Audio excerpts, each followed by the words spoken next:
बहुत स्वागत है जी सारे विद्यार्थियों का। कनेडा दे विचों रिफ्यूजल्स का बहुत ज़्यादा नैगेटिव ट्रेंड। सो हुण सैप्टेंबर इनटेक के लिए की विद्यार्थी अपनियां फाइल्स होल्ड कर लैन, कि सैप्टेंबर इनटेक के लिए फाइल ना लगाई जाए। अमरजीत सिंह कंवर मन्ने परमन्ने स्टूडेंट वीज़ा सलाहकार साडे नाल ज़्यादा जानकारी साझी करनगे। कंवर साहब बहुत स्वागत है। मैं चाहूँगा कि इस टॉपिक को एड्रैस करो। सो कनाडा के वीज़ा ट्रेंड्स, ये एक सबसे माहौल बना हुआ है बच्चों के अंदर नर्वसनेस का, क्योंकि इस समय जो ट्रेंड है वीज़ा के ना दोस्तों, वो बड़े खतरनाक आ रहे हैं। वो बिल्कुल भी फेवर में नहीं है।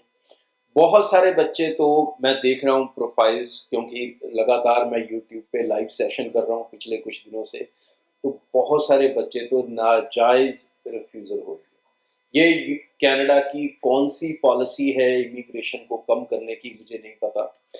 जिस मापदंडों पे उन्होंने बच्चे लेने शुरू किए हैं, जो नए स्केल बनाए, उनको उस पे वीज़ा देना चाहिए। बट ऐसे बहुत से प्रोफाइल्स हैं, कुछ तो रिफ्यूजल्स जेन्युइन दिखते हैं कि उनके प्रोफाइल्स में कोई ना कोई कमी है, बट कई प्रोफाइल्स ऐसे हैं जिनमें कमी नहीं है लेकिन उन्हें रिफ्यूज किया गया है। तो इस समय जो ओवरऑल ट्रेंड आप कहोगे कनाडा का, वो बहुत ही ज़्यादा नेगेटिव। एक होता है नेगेटिव, एक होता है बहुत ज़्यादा नेगेटिव। इस समय जो सिनारियो वो बहुत ज़्यादा नेगेटिव वाला है।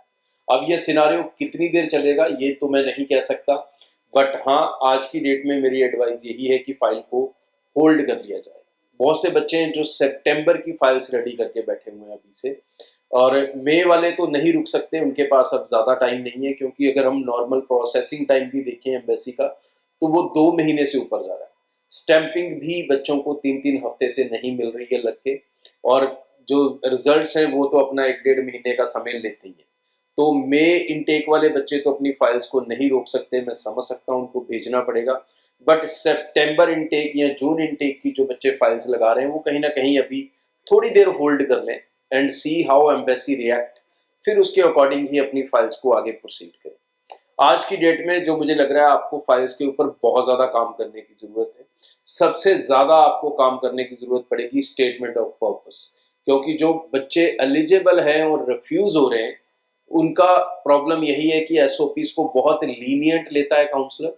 ज़्यादातर जो कंपनीज में देखता हूँ, एक ही बच्चे की एसओपी हर बच्चे को छापी जा रही होती है, तो इस तरह की एसओपी नहीं चलेगी। You have to define each and everything. उसके अलावा जो इम्पोर्टेंट 5 फैक्टर थे फाइल लगाने के टाइम पे जो आपको ध्यान रखने, ये मैंने कल वाले शो में आपको बताए हुए हैं, तो दोबारा से मैं रिपीट नहीं करूँगा, ओवरऑल बता देता हूँ।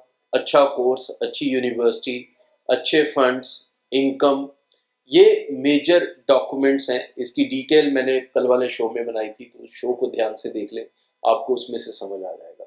लेकिन अभी जो रिजल्ट्स हैं वो फेवर में नहीं है स्टूडेंट्स के। अगर परसेंटेज के हिसाब से बात करें कि कितने परसेंट रिजेक्शन आ रहा है दोस्तों, तो 70 to 80% केसेस के अंदर रिजेक्शन ही आ रहा है। बहुत कम बच्चे हैं जिनको वीज़ा सक्सेसफुली आराम से मिल पा रहा है। तो बेहतर यही है कि इस समय अपनी फाइल्स को होल्ड कर लें, और जिनकी फाइल्स लगी हैं और खुदा न खास्ता उनका रिफ्यूज़ल आया है, तो वो अपने रिफ्यूज़ल के ऊपर काम करना शुरू करें। एक तो पहले वो जो मैंने 5 पॉइंट बताए उनको देख लें, क्या आपकी फाइल में वो 5 पॉइंट पूरे हैं। अगर नहीं है तो उस कमी को दूर करें, और अगर वीज़ा ऑफिसर ने कोई और ऑब्लिगेशन लगाया है, तो फिर डेफिनेटली उसकी आपको एक डिटेल जो काउंटर है वो देना पड़ेगा, पूरी डिटेल में बताना पड़ेगा कि कैसे वीज़ा ऑफिसर कराते हैं। फॉर एग्जांपल, कई बच्चों को मैंने देखा है कि उनको आईएलटीएस पीटी लैंग्वेज बेस के ऊपर रिफ्यूज़ल दिया है, जबकि वो लैंग्वेज रिक्वायरमेंट फुलफिल करते हैं। तो ऐसे बच्चे, अगर यही सिर्फ रिफ्यूज़ल है आपका, तो आप जस्टिफाई कर सकते हो बिना दोबारा टेस्ट दिए। पुट योर फाइल अगेन, अपने एसओपी में एक्सप्लेन करो कि जो कोर्स मैं करने जाना चाहता हूँ कनाडा, और उसके लिए जितनी इंग्लिश की रिक्वायरमेंट है, उस रिक्वायरमेंट को मैं पूरी तरह से फुलफिल करता हूँ, और मेरी प्रीवियस क्वालिफिकेशन इंग्लिश में है, सब कुछ इंग्लिश में है, तो मुझे नहीं लगता कि मुझे किसी भी तरह से कोई भी प्रॉब्लम इस कोर्स को कंप्लीट करने में आएगी। और जो भी यूनिवर्सिटी या कॉलेज ने इसके लिए इंग्लिश रिक्वायरमेंट या एकेडमिक रिक्वायरमेंट सेट की है, मैं उस एकेडमिक और इंग्लिश रिक्वायरमेंट को फुलफिल करता हूँ। तो अगर इसके बाद भी आपको लगता है कि मेरा स्कोर कम है, then you really need to look on the college and university कि उन्होंने अपनी रिक्वायरमेंट्स गलत सेट की हुई। तो इस तरह से अगर आप चैलेंज करेंगे या एसओपी में अपनी एक्सप्लेनेशन देंगे, सो देयर इज चांसेस कि आप अपने वीज़ा को रिट्राइव कर पाएंगे। आगे भी इस चैनल के जरिए रेगुलर अपडेट आपसे शेयर करता रहूंगा, बट प्रेजेंटली नेगेटिव ट्रेंड से आपको नेगेटिव होने की जरूरत नहीं है। ट्रेंड्स समय समय से बदलते रहते हैं।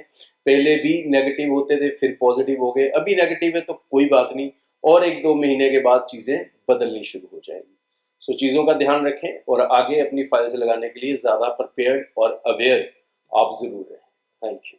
सो बहुत बहुत धन्यवाद अमरजीत सिंह कंवर होना दा। और सारे विद्यार्थी 90-238 90-238 ਤੇ ਕਾਲ ਕਰ ਸਕਦੇ ਨੇ।